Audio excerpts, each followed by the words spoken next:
गुरु प्यारी साध संगत जी, आज फिर से एक सुंदर सी साखी आप सभी को सुनाने जा रही हूँ। गुरु प्यारी साध संगत जी, हिरण्यकश्यप के घर भी प्रहलाद पैदा हो जाते हैं।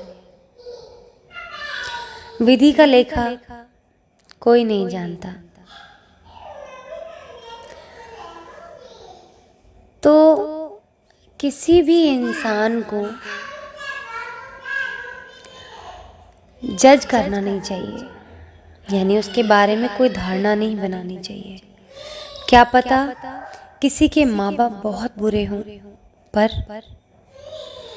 औलाद बहुत अच्छी हो, या फिर ये भी हो सकता है कि किसी के माँ बाप बहुत सज्जन इंसान हों, उन्होंने बहुत अच्छी परवरिश की हो बच्चे की अपनी तरफ से, बट उस बच्चे के पिछले जन्म के संस्कार न जाने क्या थे और इस जन्म में वो इन माँ बाप के संस्कारों को ग्रहण न करके बहुत ही दानव प्रकृति का भी हो सकता है।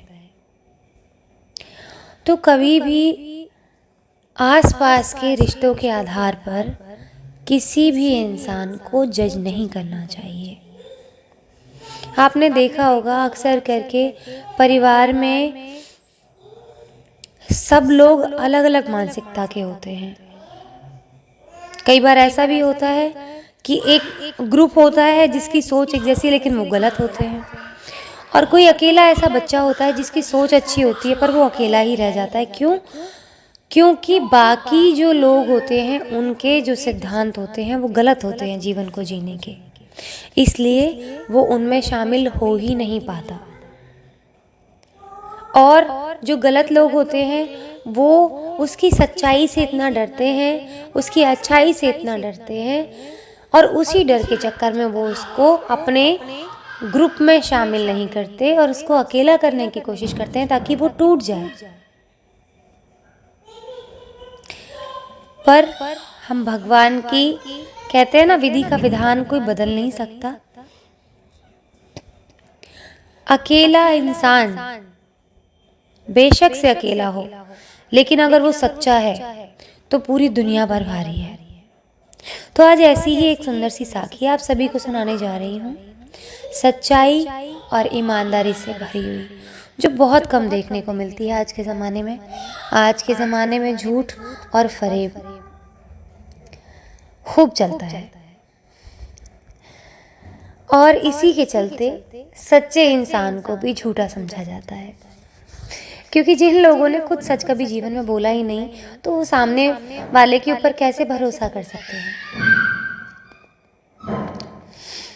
तो आइए गुरु प्यारी साध संगत जी, सुनते हैं आज की ये सुंदर सी साखी, जो हमें सिखाएगी कि हमें कभी भी किसी इंसान को उसके हालातों से जज नहीं करना चाहिए।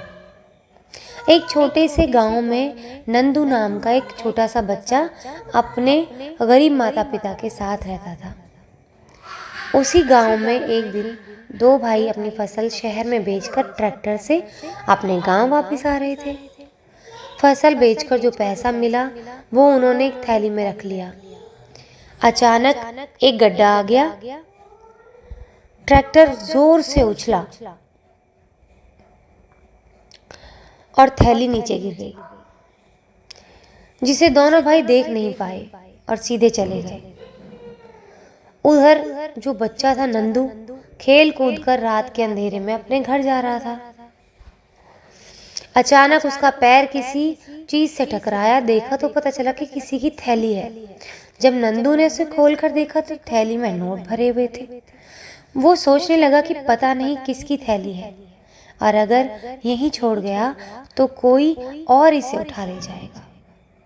वो मन ही मन सोचने लगा, जिसकी ये थैली है उसे कितना दुख और कष्ट रहा होगा। हालांकि बच्चा जो था उम्र में छोटा था, लेकिन गरीब माँ बाप का बेटा था। वो थैली को उठाकर अपने घर में ले आया। उसने थैली को झोपड़ी में कहीं छुपा के रख दिया ताकि उसे कोई देख ना पाए।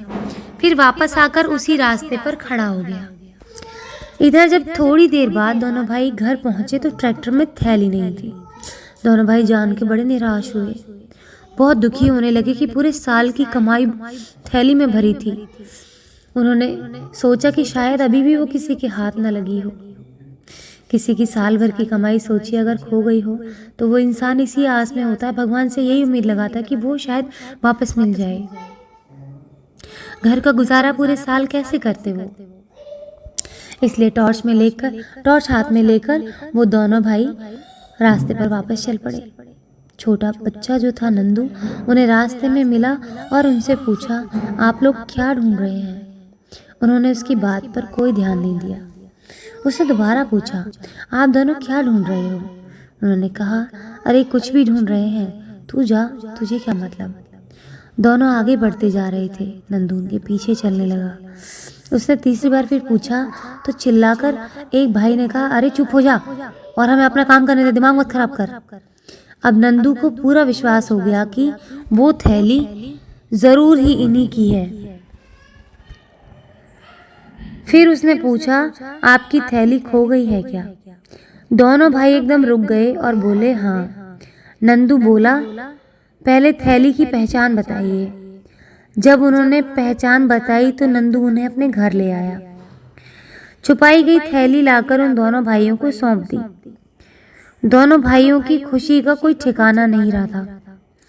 नंदू की ईमानदारी पर उन्होंने इनाम के तौर पर कुछ रुपए देने चाहे, पर नंदू ने लेने से मना कर दिया और बोला कि ये तो मेरा धर्म था। दूसरे ही दिन वो दोनों भाई नंदू के स्कूल पहुंच गए। उन्होंने बच्चे के अध्यापक को ये सारी घटना सुनाते हुए कहा, हम सब विद्यार्थियों के सामने उस बच्चे को धन्यवाद देना चाहते हैं। अध्यापक ने बालक की पीठ थपथपाई और पूछा, बेटा पैसे से भरे थैले के बारे में अपने माता पिता को क्यों नहीं बताया? नंदू बोला, गुरुजी, मेरे माता पिता गरीब हैं और कहीं इन रुपयों को देखकर ऐसा कह के वो चुप हो गया। अध्यापक ने कहा कि बेटा तूने गरीब होकर भी ईमानदारी को नहीं छोड़ा। स्टेज पर सभी बच्चों के बीच जोरदार तालियों से उस माहौल में एक खुशी का सा माहौल बन गया। गुरु प्यारी साध संगत जी, जहाँ दवा काम नहीं करती वहाँ दुआएं काम करती हैं। इसलिए इस छोटे से बच्चे ने अपने ईमान को नहीं खोया, भले ही उसकी गरीबी कष्टदायी थी। ईमानदार मनुष्य ईश्वर की सर्वोच्चतम रचना है।